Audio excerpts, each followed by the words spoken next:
doing, everybody? Welcome in. A laid-back approach on this 26th of January, last Monday of January.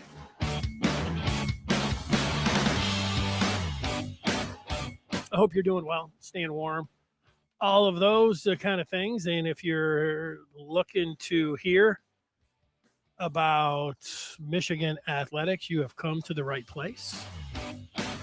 That's why we're here, the Maize and Blue Review, talking about what's going on in Michigan sports. As you know, welcome in. If you're someone who is already here and live, it's great to have you on and watching this. We got a lot of basketball to talk about. It takes center stage.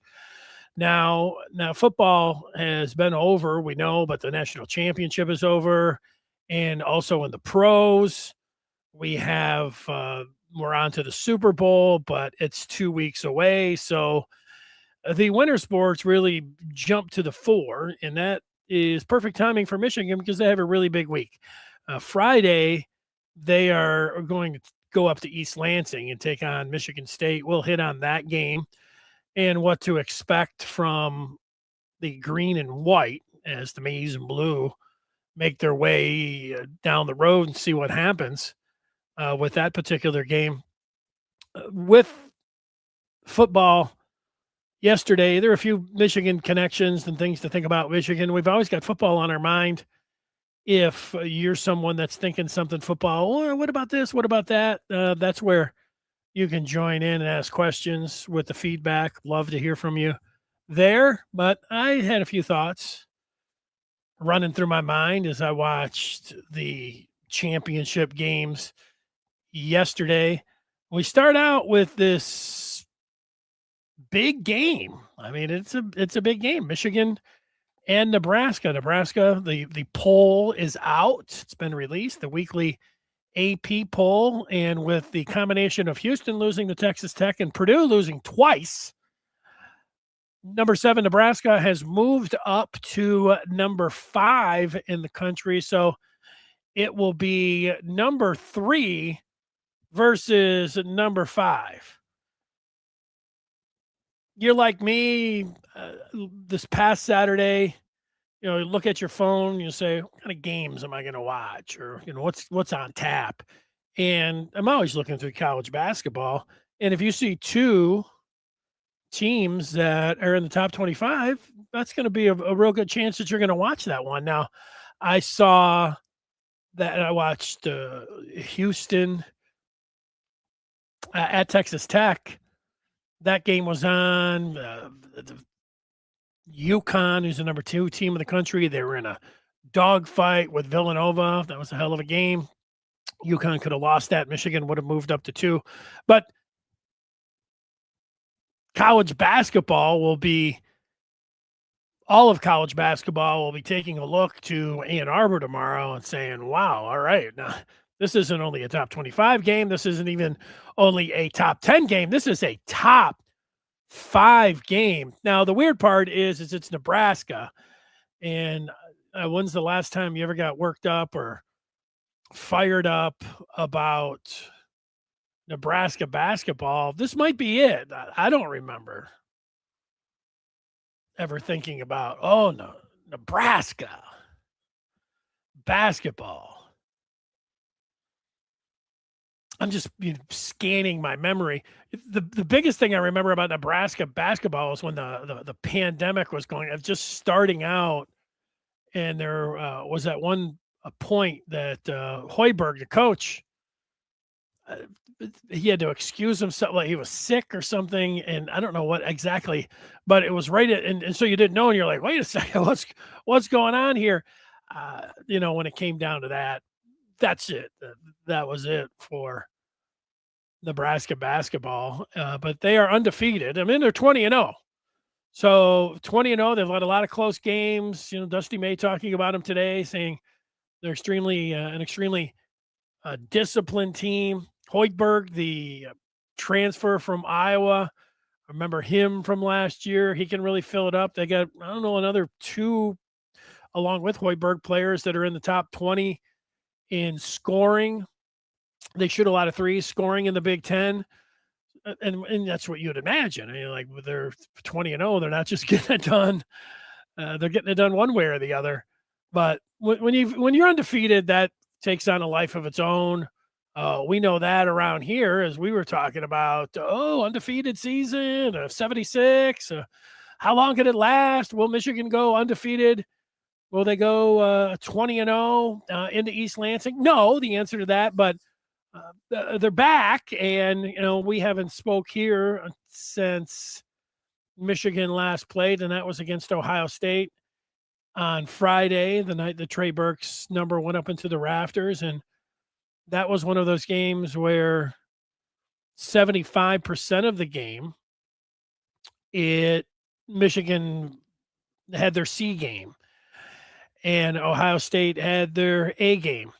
And if you're talking during the game, if you're in a text chain, you're on the Maize and Blue Review live thread during the game, that 75% run up to the last 7 minutes of the game, there was a lot of hand wringing about the team, and rightfully so. But then they flipped the switch and they started making plays, and they put the run together, and they buried the Buckeyes and ended up winning by double digits, and everything seems to be good after that. During it real tense, and then afterwards, like, yeah, it was okay. They're all good. It's always been that way, but they were able to get that victory. They will need, that's pretty easy to say, that they will need to be, they can't just coast with their C game to the last 10 minutes of the game tomorrow against Nebraska. And I don't think they're going to be able to do that to bring the C game against Michigan State either. And, Friday, there was the thought that maybe they were looking ahead to this big week. And with this team and the kind of players that they have and the coach that they have, that didn't really, even though you can only, your mind sometimes, plays tricks on you. You're like, we'll kill Ohio State. Let's think about next week. Even if you're saying, no, we're not, it's there. And I wonder if it's the same thing now. 20-0 should be definitely grabbing your attention. But are you thinking, whoa, OSU? Friday, just one thing I like about, there's a lot of things I like about Yaxel Lendenborg. When we were talking with him over the summer and then in the preseason, and when games came up, the rivalry games, remember asking him about Michigan State, he lit up. He was, he was looking forward to that game and to the rivalry aspect of it. And he talked about wanting to go 2-0 against them. And then it was also not a coincidence. I was, searching through social media over the weekend, and I found Yax's Instagram, I think, and he had put the picture of some bench player from Ohio State that talked about they're going up there for blood or something, and Yax had put his quotes and had put a picture of him in there, and he wasn't laughing at him, but he was basically saying, all right, you put it out there, and, he was too. So he's involved. He's only been here around. He hasn't been around. He's going to be here 1 year. He's a 6th-year senior, and he's immersed in this, and, he's loving it, that part. You can tell. You can tell when you talk to him. You can tell when you listen to him, all of it for that. And, there's something interesting about Yaks. Michigan had their 10-game run where it was one of the great 10-game runs that you'll ever see in college basketball. And then there was a little bit of a slump, and now they've, where they lost the one game, but had a rough game against Penn State during that slump. And there were some other things. They weren't just taking the other team prisoner immediately and then just, murdering them by halftime, like where they were during that 10-game stretch. So it was a little bit okay. But Yaks, who the first 9-10 games of the year were shooting 40% from downtown, these last 9-10 games now 9 games. I'm sorry. The first 10 games, he shot 40%. The last 9 games, He shot 21%. So, saying well, he needs to get better, more dialed in from downtown. I would agree with that.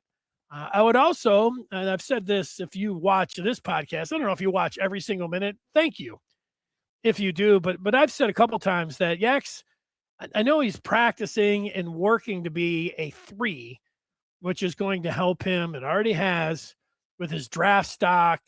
NBA teams looking at him saying, hey, he can shoot from outside. He also can take the ball from outside and maneuver. He's such a not just unique, but versatile player. He can do everything. He's the 5 tool.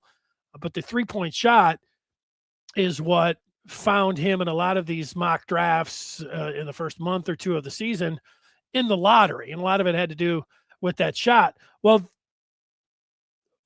fine that he's going to be a lottery pick and everything else, but he's really good at. Another thing that he's really good at is taking his opponent and going down on the box and putting his hand up, whether it's back to the basket, just throwing it into him like he's a center.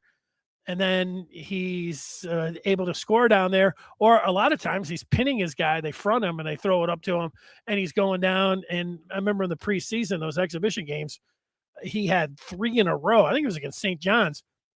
3 times in a row they threw it down and he had an and one. You don't see that normally. Against Indiana, Michigan did that twice. They didn't do it much against. I didn't remember seeing it against Ohio State, but they did it against Indiana. I think that's something I'd like to see more of.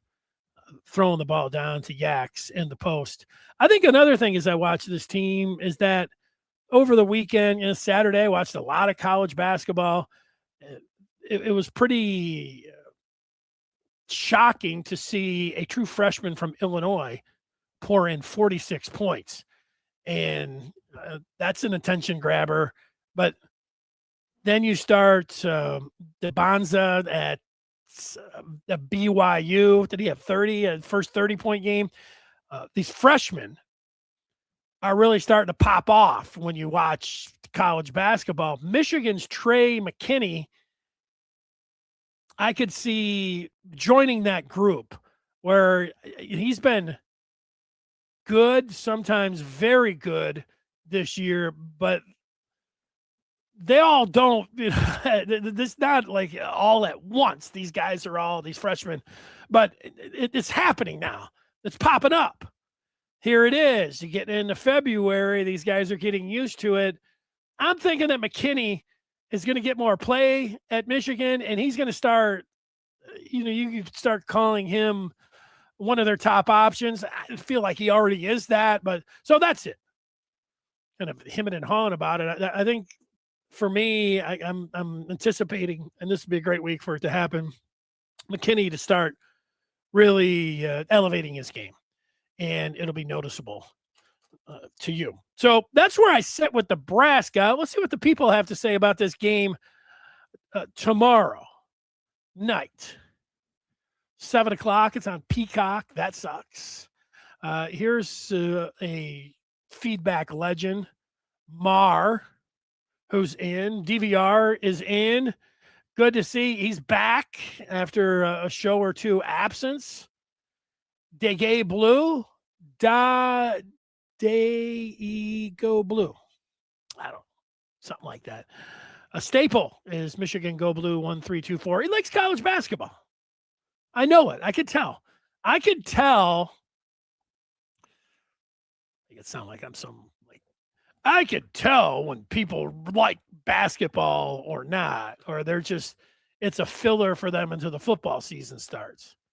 Michigan Go Blue 1324 really likes basketball. He's calling this a huge week. He wants to see Cadeau keep cashing in from 3.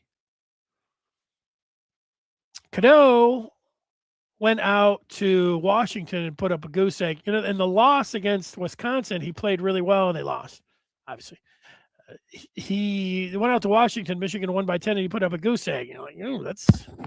They won despite 0 points from Cadeau. Bounce back. And then on Friday, he had a goose egg into the second half, and I was thinking, is he hurt?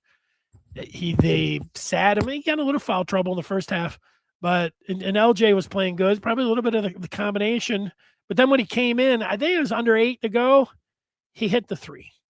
And it was really, that's when Michigan flipped the switch against Ohio State. If you just watched from that point, you would say Cadeau was awesome.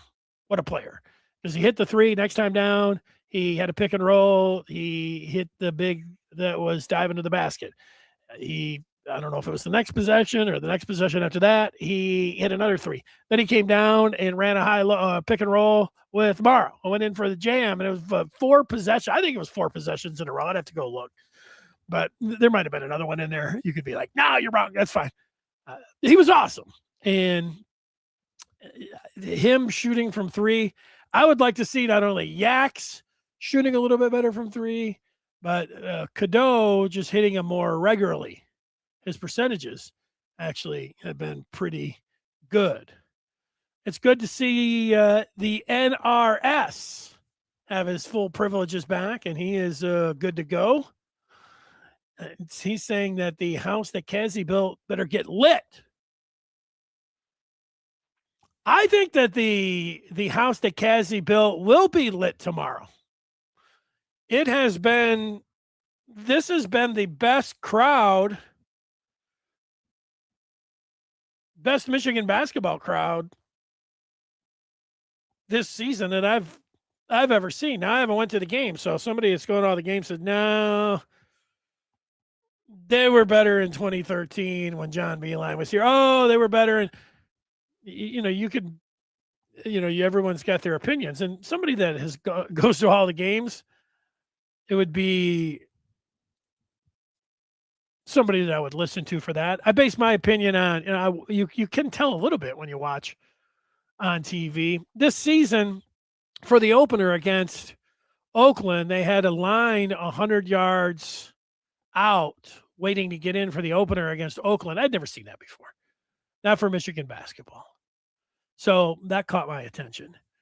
And then when the students were away, they played, LaSalle and some teams that you knew that they're going to rout. The place was packed. It was a sellout, and people were there early. And Friday, I expected the place to have a little bit of atmosphere with Trey Bryant, and it did. Right from the jump, you could hear it. And so that's what I'm basing my opinion on, that the crowd has been the best. I've seen it at its worst from 90 from the 90s to 2006 when I was going regularly. The teams weren't all that good. They're on de facto probation, and you'd get more people calling in to talk about, well, they just need to rip all the seats out. They're too comfortable, or they need to work on the lighting, the sound. The sound stinks. The game day experience isn't all that hot. This is what people, and you're going to the games, you go to other games and you see it, and then you sit in Chrysler and it's dark and it's dreary. And then, and then you'd also get, there was another game, I don't remember which one it was, where it was, negative 15 or something. And thinking, oh, that'll be, and it snowed. In the past, people would be like, well, that's why nobody's here. You can't expect everybody to be coming out. It's cold, icy, forget it. No, that wasn't the case. And so, it has been, I give props to the basketball fan. Basketball fandom, the Michigan basketball fandom, it just really picked up. You have the coach that's exciting, the team that's exciting, the top 3 team of the country. This looks like, it holds all the promise of absolutely everything. So you would hope that this would be the case. And it is. Under Par is asking, what would be the outcome? What's the outcome this week? We've talked about looking at the rest of the schedule. If I had to predict, I would say 1-1 this week, and then I would look at 6-2 for the 8 games that they have in February. And then I think the 2 games in March, at Iowa and Michigan State, I think they're going to win those. So that's 3 more losses. So that puts them just obviously 4 overall. But just if you just think about the big 5 that they have, and I guess you could put maybe Nebraska's in this. Nebraska, at Michigan State, at Purdue, Duke, at Illinois. That's a pretty big, 5. So saying up 2-0. Now, I want to see them sweep Michigan State this year. There'd be, there's only a few things that I would want more in life right now. If the genie popped up and said, "What do you want? How about sweeping Michigan State this year?" First thing I would say, "How about a natty?" And then, pretty quickly after that, I'd say, "How about sweeping Michigan State in basketball?" The genie would be like, "You want any money or you want anything else?" Okay, let's start it over. Let's get a winning lottery ticket, the natty. Can we get one in football too? Sweet Michigan State.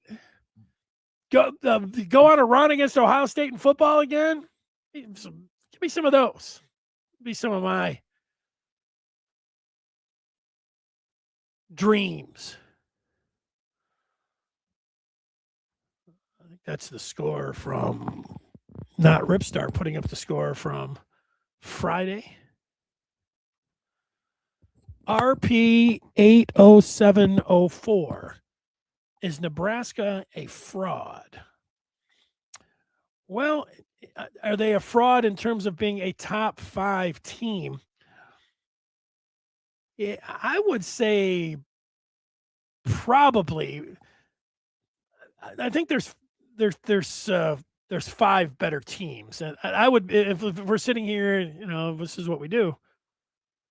If we're talking about, do I think that they're a Final Four contender? It doesn't feel like that. I do think Arizona is. They've been doing this. They're also 20-0. They've been number 1, and they play BYU tonight. Is that what that says? I like it. Now, UConn, I watched them. They easily could have lost. You could complain about the officiating in that game. If you're a Villanova fan, you probably would. UConn has lost 1 game. My takeaway with UConn is that Dan Hurley's a lunatic. Dan Hurley is a crybaby. Dan Hurley, there's one thing about I get having intensity and emotion, and then there's guys like Izzo and Hurley, and maybe if you're somebody like Dusty May, you should watch and say, well, look at these guys are getting calls. Maybe the squeaky wheel gets the grease. But I have said before, and I'll say it again here, if I'm an official and I got Dan Hurley acting like every call is just some affront on his manhood, and it is just the worst possible thing. And Izzo's the same way. I would just put my hand up and say, you guys can do all of this and everything else, but it's not working with me. But it has worked, and if you're talking about the better coaches, those guys are going to end up in the list. So act like an idiot and just a complete I don't know, bitch at times, and it works. So Dan Hurley, that stood out to me. Michigan, let's see. A stat to know from ESPN's, Yax has the highest plus minus in D1 this season at plus 370. That's nice. And Yax hasn't played his best. That's the thing about Yax. That's also the thing about Michigan, and why I know I'm answering the question about Nebraska and why I still feel really good about Michigan. Can you go on a 6-game run when you get into the NCAA tournament? What we saw from Michigan in those 10 games, and they were playing Ken Palm top 50 teams. They were playing teams like Gonzaga. The teams that they beat, they were beating high-quality opponents. And the answer is absolutely. Michigan is absolutely a team. It's not a guarantee of anything that can go in and blow through the field and win a national championship. That's why you're still, if you're a Michigan basketball fan, very high in this team. You feel very good. Duke, who Michigan will see on February 21st, and they got Boozer. Speaking of one of those freshmen, Boozer's been good from the beginning of the year, but Duke is Duke, and they're going to be tough. It feels like Michigan could easily lose that game. Okay, so here's Nebraska. Nebraska being 20-0, seventh team in Big Ten history to start 20-0. Does that mean you're a fraud? It's the being undefeated that has them here. I don't feel like that they're a Final Four team.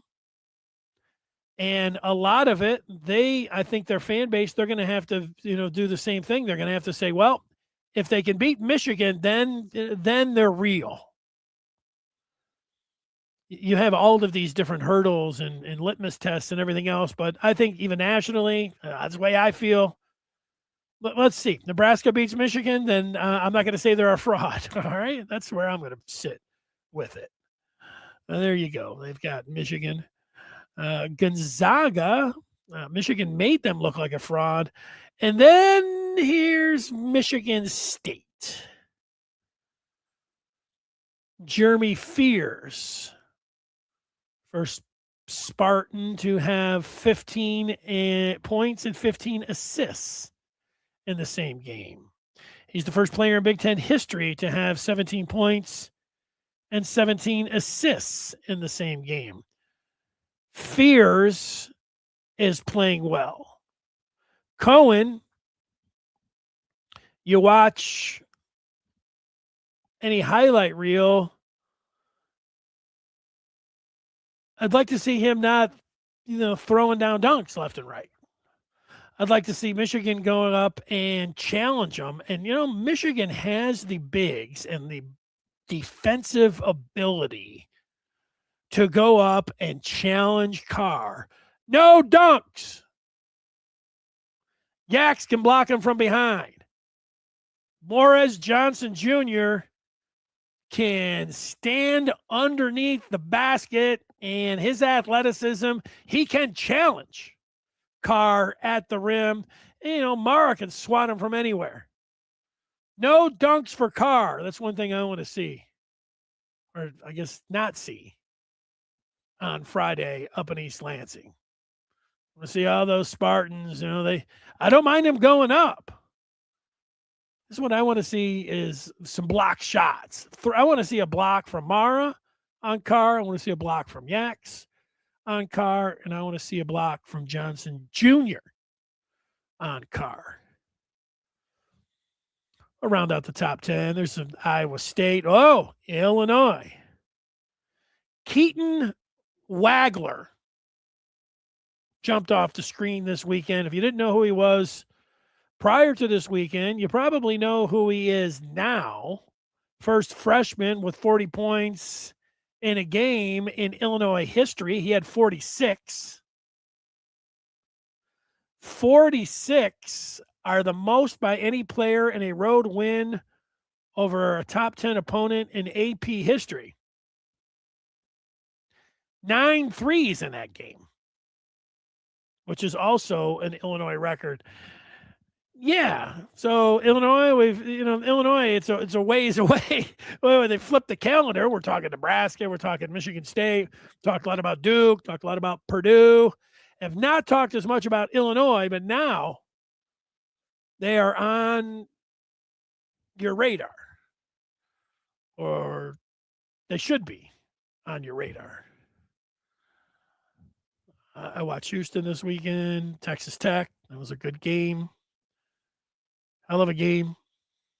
Purdue lost 2 games. Purdue was the team that allowed Wagler to score the 40 points.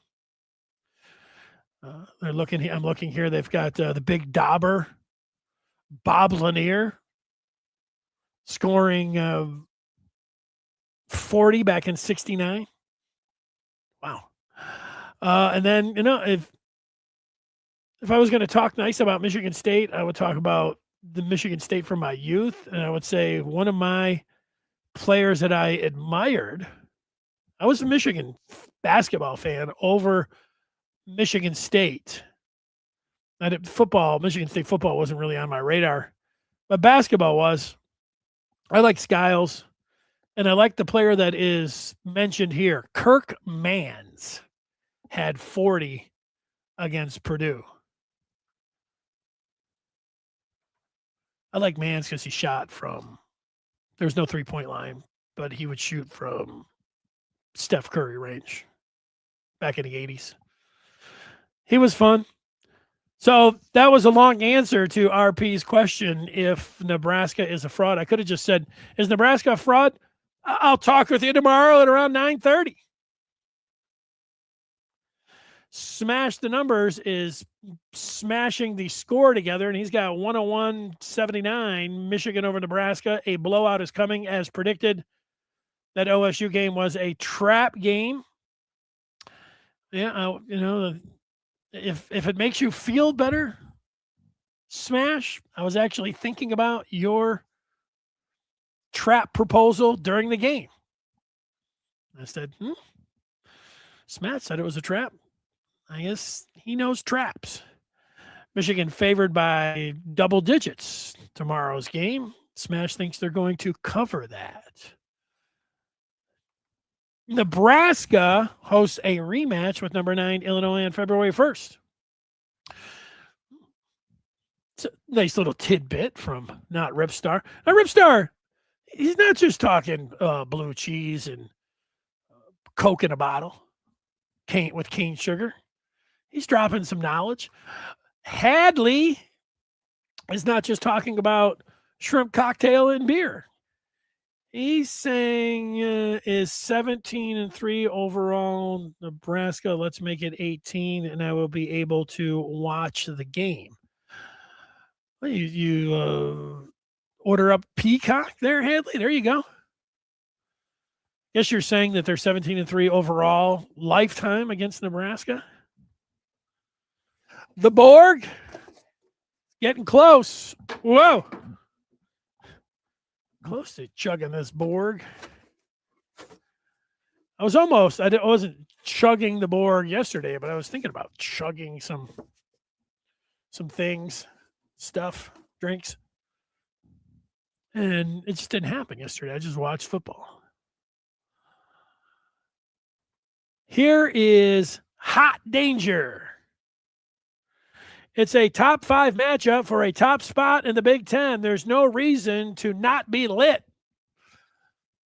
I love it.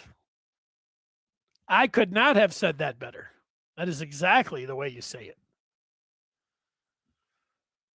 The opposite end of the scale is GDSPE talking about the Brian Ellerby years, saying that they were bleak with the Fire Ellerby jeer. Old Ellerby.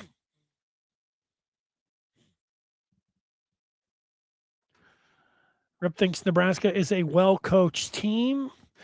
DVR says that he has 3 wishes. A natty, sweep the Spartans, and a Big Ten championship. Those are a nice 3. I like it. Those are nice three basketball wishes. I wouldn't mind seeing a 1 seed, number 1 overall seed. I wouldn't mind seeing Michigan be the number 1 team in the country at some point. But I also would like a Big Ten championship. I'd like a regular season one followed quickly by a repeat. I don't know why I'm doing that. A repeat of a Big Ten tournament title, which I thoroughly enjoyed. There may be people that like the postseason tournaments, the conference tournaments as much as me, but nobody likes them more.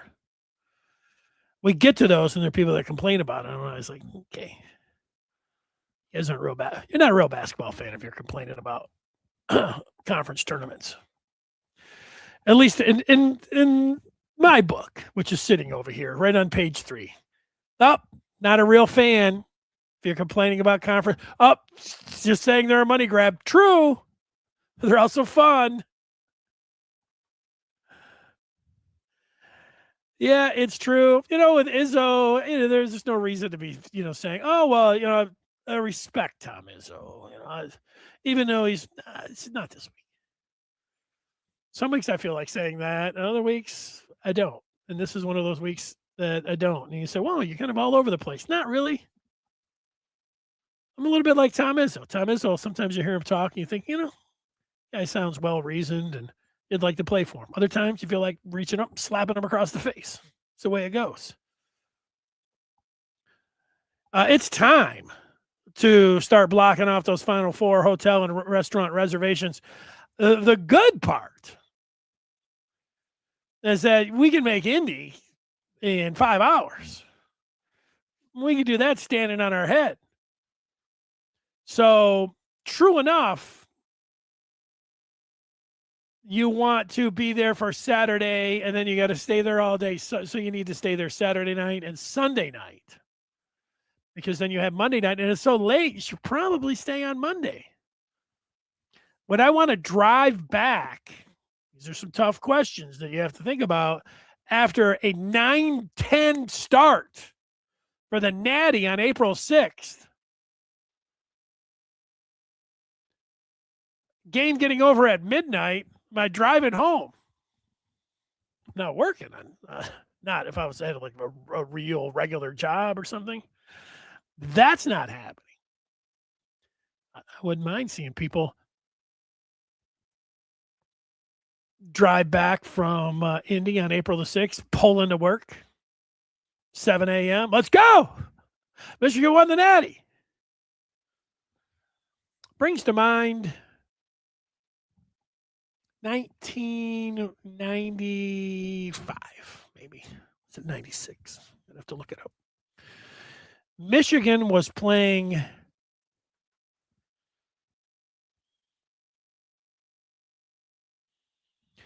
in the national championship. I'm trying to remember who they were playing. In Cincinnati, North Dakota State. Was it them? Whatever. They beat them. They won the national championship. And I did drive back from Cincinnati that night. But what was pretty cool about driving back, Colorado College, that's what I'm going with. I'm going with Colorado College. Just happened. A little kind of black and yellow. Driving home to Michigan after watching Michigan win the national championship in 95 or 96. All the cars, I mean, it makes sense when you think about it, but you would see people, there'd be a lot of honking, a lot of Michigan, a lot of flags, party, a good time.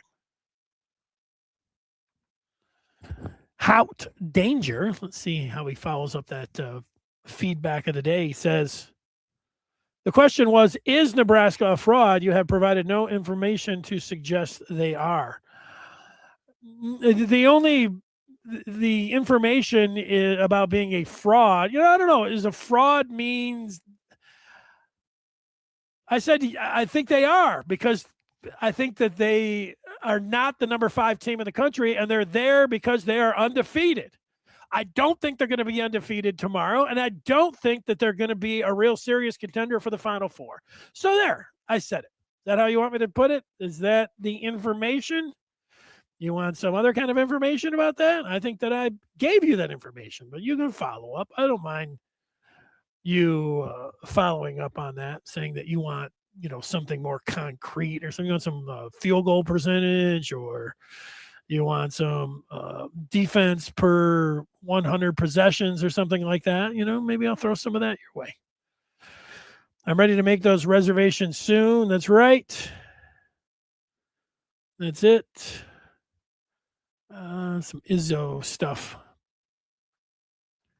Nebraska fans talking about basketball instead of football and volleyball makes them a sell.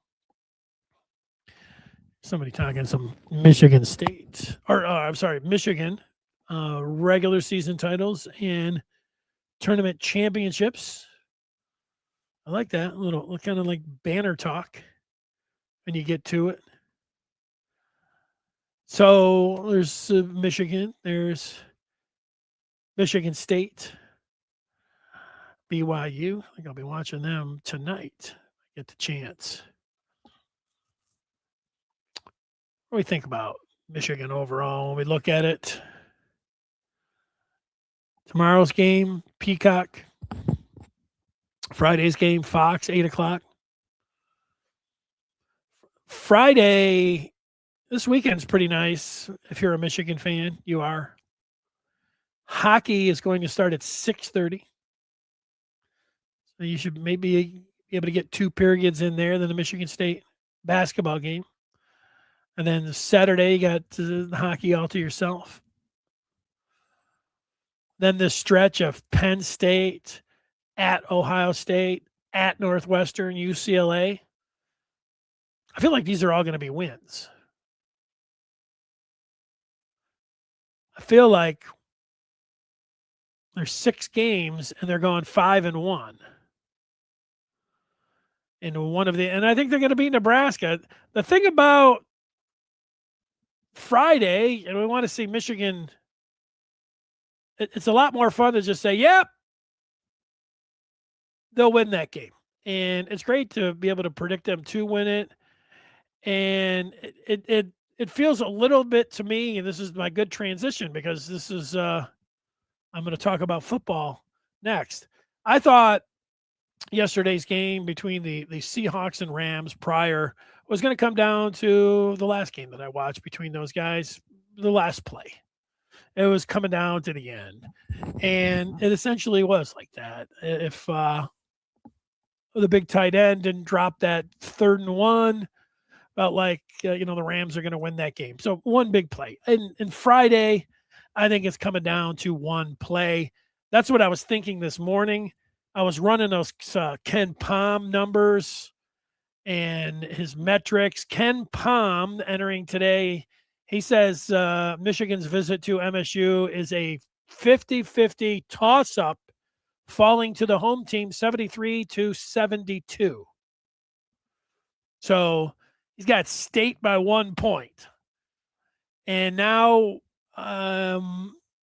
Ken Palm's metrics has Michigan as a 78% favorite to beat Nebraska tomorrow.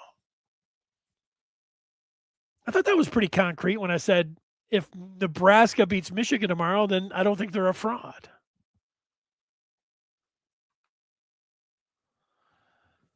Derek from Lafayette says they have to play their best game so far when we play in East Lansing. It's going to be tough to win that game, no doubt. That's right. Play their best game of the year. And usually you have to think about,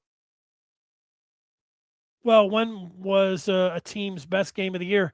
Michigan played 10 games that were their best games of the year, and they played all of the games when they were in Vegas were their best games of the year. And they're up by 30, the 40. They win by 50. That stretch is when they were playing their best basketball. So if they play like they did during their 10-game run, then I think that they can win. I don't think they're going to blow out Michigan State. That'd be a lot of fun.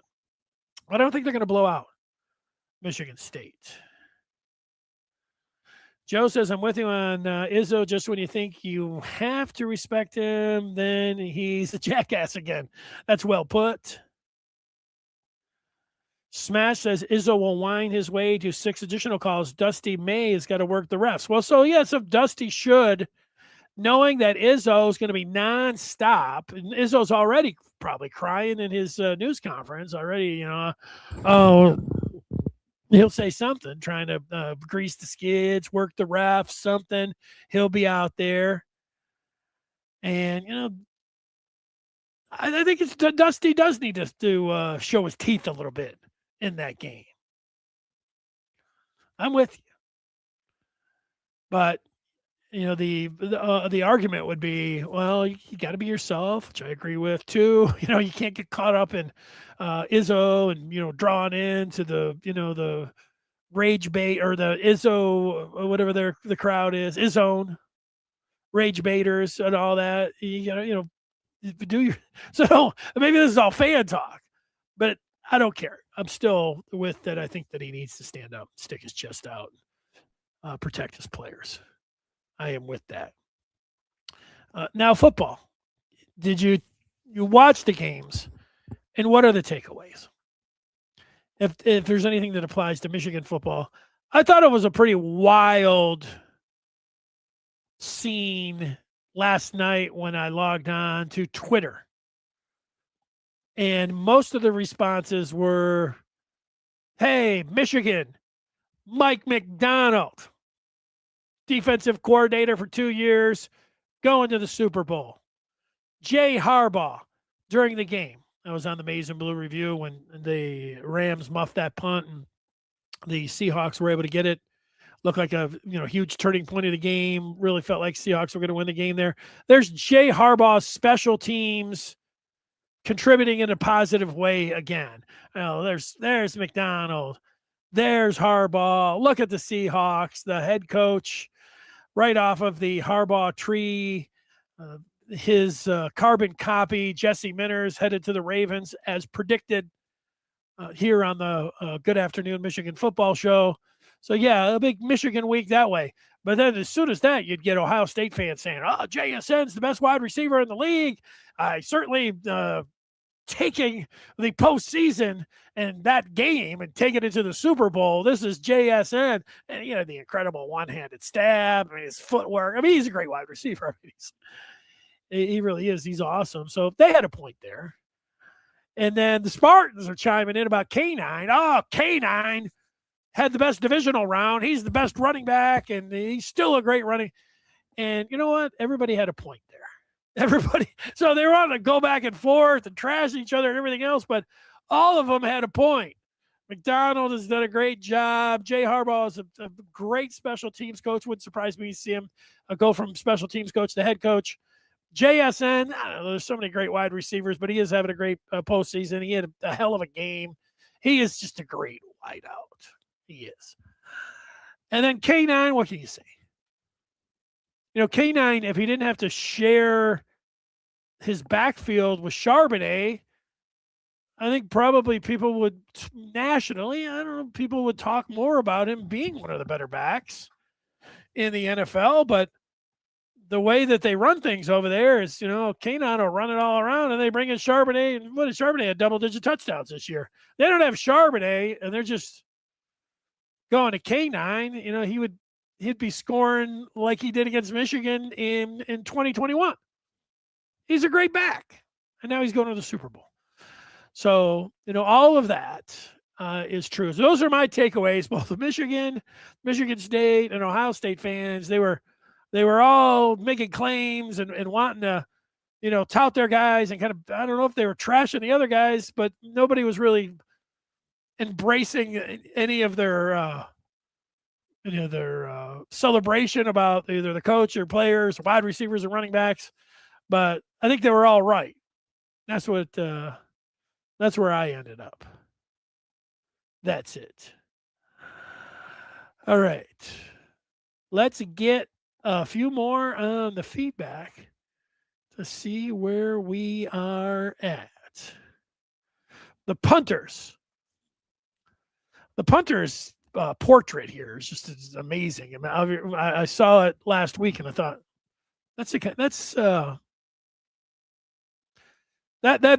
very wholesome photo. You could put this up. This is it. This is America. The punters. For people that are listening on the podcast, he has a portrait photo with significant other, wife or girlfriend, something looks like that. I want to see a locked in Dusty. You can tell the dude is a killer when the lights turn on. Yeah, so you don't have to have a different Dusty. You don't have to have a ranting and raving Dusty. You don't have to act like a clown Dusty. Just be locked in, a locked in Dusty. Now, I don't know how real this is. The Pats are garbage, but I understand it. It was a great NFC championship game. Kraft was given the refs happy endings. Kraft is a charlatan. Screw clam chowder. Now, figuratively, as it pertains to the Patriots, I get it, but man, I love some clam chowder. I went to Boston, got some clam chowder at the Loft, it's called. I could have sat there for 2 weeks, just ate nothing but clam chowder. That's how good it was. Here's JD.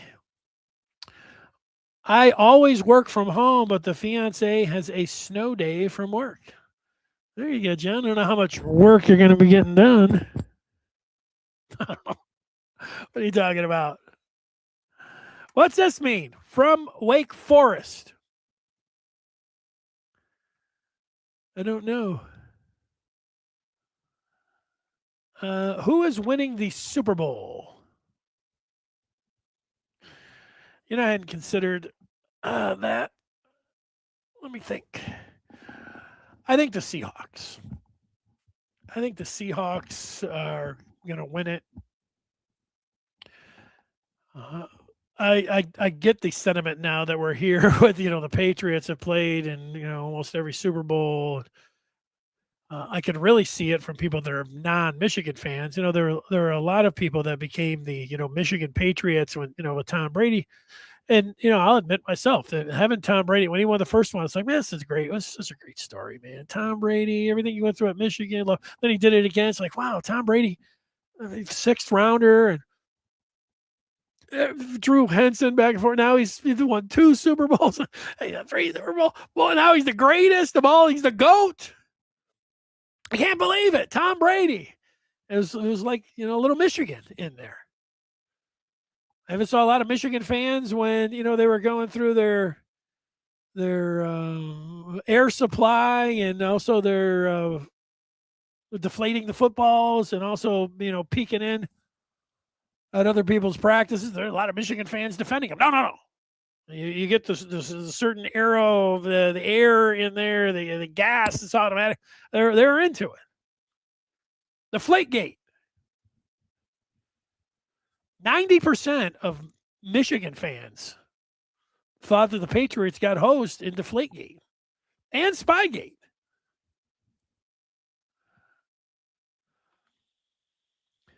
Ferris is on Kraft. He says he literally declared the team was moving, then got massive concessions.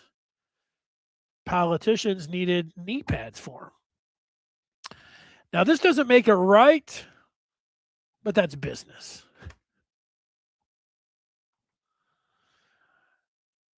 I figured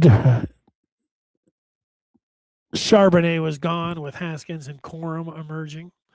I don't know. I wanted him to stay. I don't like good players leaving, even if there's a logical reason. I'm having a hard time, although I understand it. I understand the money allocation. I understand that Jordan Marshall is an excellent back. I understand that Savion Hyder is the number 1 running back in the country, but I really wanted Michigan. I like Justice Haynes, So that's it.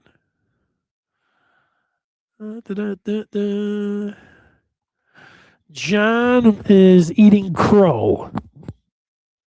Thought Darnold was cooked a few years ago, but he just needed the right coaching. I thought Darnold was awesome last year, and then the last 2 games when he was in the spotlight, he completely folded up, one against the Lions and then in the playoffs. So I was thinking that easily could have happened again, but man, he was running the ball. That's it. Now we're getting into some tough questions. Let me think of this one. What's your favorite kind of sandwich? Ripstar likes a good Reuben or turkey club. Well, I love a Reuben myself. When I have a spare $50, $60, I go to Zingerman's and I'll get a $50 Reuben for lunch. And I think this is completely over the top, spending $50 on a Reuben, but I eat it and I'm thinking it's worth it.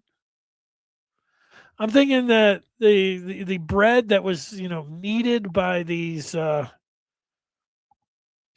Michigan grad students over in the bakehouse, the sauerkraut that was brought in from Hamburg, Germany, the Reuben that was taken from a deli and flown in from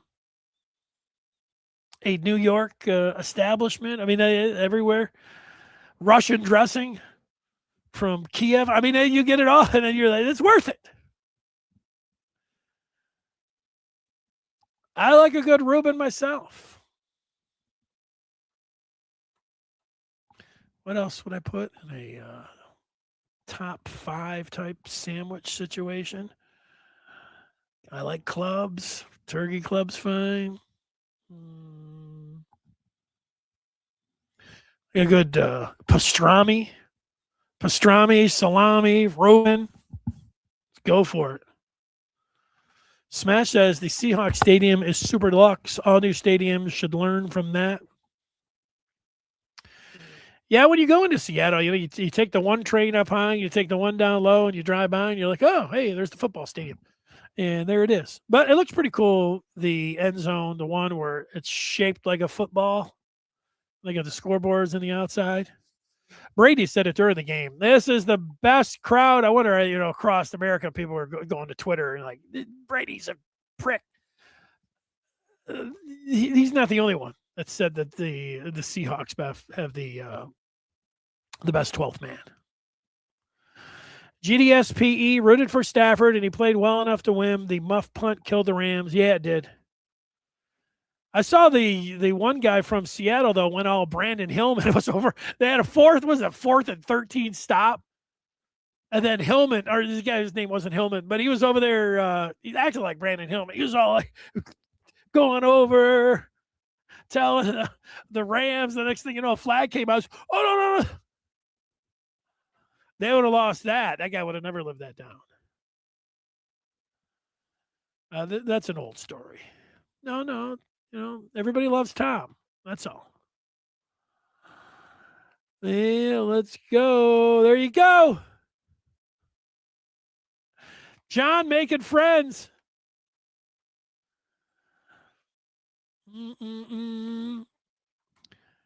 Get the kind in the bag. I don't know what that's talking about. I don't know what that is either. I've heard of it. Ferris is talking about the sandwiches under 10. Grilled cheese with a tomato, 5-star. This area that you're talking about, this bakehouse? Ann Arbor's got, so you got Ann Arbor, you got all the stuff, you get Zingerman's, and then you go over the expressway, and then you go off to the right, and then they have all of these warehouses. And you think there's just one or two or a parking lot, maybe 10. And then you start driving through, and there's like 100 of them. And then there's all of these little things going on in there. Hey, there's the bakehouse. There's a dance studio. There's a retail shop for some shoes. Hey, there's where Victor's and Jared Wangler's shop is in there. Oh, and then when I was this summer, I went to did I go?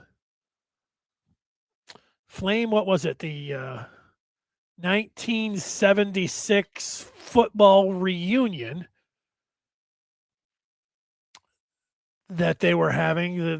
They went to the Orange Bowl, and so they were having that reunion, and I went there, and guess what? it was in one of those spots. And you pulled up, but man, it's so deceiving. There's I don't know if there's 1,000 of these warehouses, and I walk in, and it was like I was transported back to the 70s. It was Don Canham had a bar in there. I wanted to stay forever. Had a tent outside. I mean, it was great. I want to go back. I was looking all up the Canham warehouse was full of great memorabilia. I was just in awe. It was awesome. DVR is talking about an Italian sub. Italian sub. So now you're putting some salami. You're putting everything on there. I'm in. I am in. I like grilled cheese and tomato soup. I'm in on that. Dennis doesn't watch The Sopranos. I have watched The Sopranos at least twice, maybe 3 times. I put it as the number 2 TV show that I've ever watched. That's how much I like The Sopranos. And now that you say it, you're talking about the gabagool. I just don't know exactly what that was. Every time I would see them eating at that little deli, I could picture myself sitting outside with one of those reflector things, but I could also see, having some tea, having the sandwich, go inside like the FBI, getting a sandwich there. I'm in on that. Couple different ones here. Gus Johnson, stop having an attitude towards Michigan. That's from Michigan Go Blue 1324. And Michigan Go Blue 1324 was saying something earlier about Gus Johnson. Let's see if I can find that. And really, here it is. Why does Gus Johnson sound like he always hates Michigan? Now, what you have to understand, and it's understandable to me, is that this is just fan talk. You realize that every game that Gus Johnson announces, that the opponents are all saying that Gus Johnson is favoriting the other team, the team that's doing well. But this is just fan talk. I know you don't really believe it, and I know you don't really think that. So I know it really ticks Michigan fans off. During the championship season, I forgot exactly what Gus Johnson did, but maybe he was being a little bit too enthusiastic about Ohio State. He's really enthusiastic about the game that he's watching. So when he says that, the Ohio State, he loves them so much, and he loves Tom Izzo. So he loves everyone in the game that he's doing. And yeah, I mean, he Maserati Marv, he seems like he really likes Ohio State. Ohio State fans think that he's that he's in Michigan's back pocket. He's from Detroit. So automatically, he's biased. He, I'm sure the picture circulated of him this summer at the big Michigan Money event that he was down there, that he spoke at, that he's wearing a Michigan tie. And so why does he always sound like he hates Michigan? Because he's a complete homer for all of the teams that he's watching, and not just a homer for Michigan. It's one of the downfalls, and this is the way the media is now, that you have to declare, hey, I love Michigan. I'm not saying anything bad about Michigan, and I'm saying bad stuff about everyone else. Now, that is the way to go. That is, you get the most money, you get the most fans, and that's what people want. They want you to be a big homer. They don't want you to look at anything and have an opinion that could be a counter to just nothing but Super Michigan. That's all it needs to be. The problem is if you try to say something and just observe, this is not a Gus Johnson. But then everybody thinks, oh my God, this got negative. Well, no, you're just listening. You listen to a lot of chain jerkers. But that's the way life is now. So just roll with the punches. And the lesson, be a homer. That's the way to do it. Let's do it. Not Ripstar. The difference in narratives between Fox News and CNN. That's right. That's the way it is. That's kind of the way it happened. People want to. If you're a Republican, you want Fox News. You're a Democrat, you want CNN. You want to know. You want people fanning the way you like it. That's what you like. That's where it's at now. Dave says, I don't care who he likes or doesn't like. He's bad at his jobs. He's a catchphrase forcer. He writes it ahead of time and forces it into the play-by-play. I think that there's a lot of people that agree with you, Dave. I don't have a problem with Gus Johnson myself. There are times down through history that I have found myself. I remember when he was doing a Michigan game and it was something like, here's the punch, Jabril Peppers back. And then he would go, Peppers! And it was fun. I liked it. But I get that people that don't like the screaming and yelling and over the top and it's taking away and they got to, turn off their TV. And it's not for everyone. That's it. It's kind of it. I'll take a Gus Johnson over a really drone call of the game or a styrofoam type call of the game. That's what I'll take.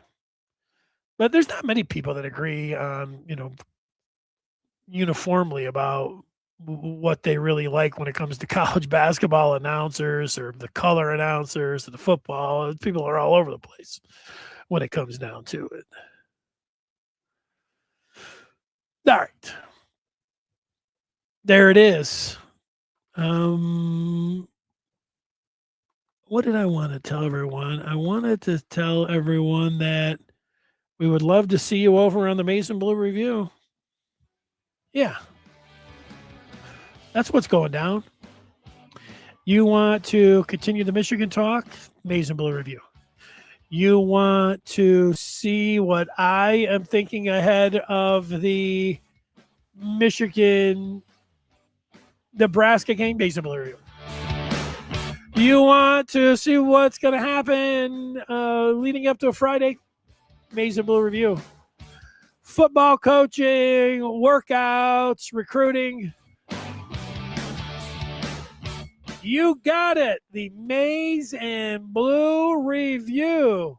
Let's do it. We'll see you over there. Not just a Maize and Blue Review. You get Rivals, plus On3. It's all there.